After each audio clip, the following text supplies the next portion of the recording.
For the first time in years, Highway 1 through Big Sur is fully open again. And it's a pretty big deal, so in this week's video, let's chat about it. If you've been dreaming about driving the iconic Big Sur coast, this moment marks the return of one of California's most legendary road trips. After multiple landslides and long-term closures, Highway 1 is once again open to through traffic, reconnecting the coast between Monterey and San Luis Obispo counties in one continuous drive. For travelers, photographers, and road trippers, Big Sur is no longer a dead end. For nearly 3 years, access through Big Sur was limited. Massive winter storms triggered landslides that buried large sections of Highway 1, including one of the most significant slides the area has ever seen.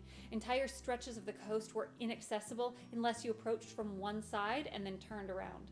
Now, with significant repairs complete, you can once again drive the full stretch of Highway 1 through Big Sur, north to south and south to north, without detours or closures in between. But if you're planning a trip right now, there are a few important things to know. First, yes, the road is open, but Big Sur is still Big Sur. The coastline is wild, steep, and constantly shaped by weather. Repairs are fresh, and while the road is safe for travel, maintenance and rockfall work or temporary slowdowns can still happen, so always check the current road conditions before you go. Second, this reopening has been a long time coming, and a lot of people have been waiting for this exact moment. That means weekends will be busy, parking can be limited in popular viewpoint areas, and accommodations may book up quickly. Now, if you want a quieter experience, early mornings and weekdays are definitely your best friend here, and you can enjoy stretches of this unbeatable shoreline all to yourself. There's an excited energy along the coast. Local businesses that have weathered years of limited access are thrilled to be welcoming travelers back. Campgrounds, trails, and scenic views that have felt just out of reach are now part of the journey again. And there's something meaningful about driving a road that's been so carefully rebuilt against the elements. If this is your first time visiting Big Sur, or if it's your first time back in years, my biggest advice is simple. Slow down and enjoy the journey. Don't try to cram everything into one day. Pick a handful of stops, and if you're not sure where to start, the Big Sur section on my website, flyingdawnmarie.com, has dozens of ideas to help inspire you, and you can't go wrong with any of them. Pull over often and safely to take in the views.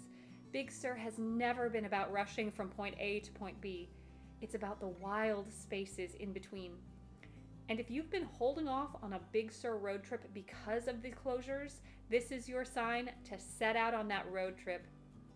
I'm heading out to drive the full route this first full week of reopening to document for you what the current conditions are looking like right now. So if you have any questions, make sure to put them in the comments below. Do you want to see the best hotel options and unique one-of-a-kind getaways here? Or the state park adventures that you absolutely can't miss out on, or Big Sur's hidden gems? Let me know, and I'll be sharing a full first-hand experience coming soon. And when you head out, please recreate responsibly. Remember all the leave no trace principles, pack out everything you pack in, and join me in being a caring steward as you explore, so the natural beauty here can be enjoyed for generations to come. For more details on Highway 1 reopening through Big Sur, check out my full blog post at flyingdawnmarie.com. And if you enjoyed this video, please hit that like button and subscribe. Until next time, I hope you find adventure and encouragement wherever you go.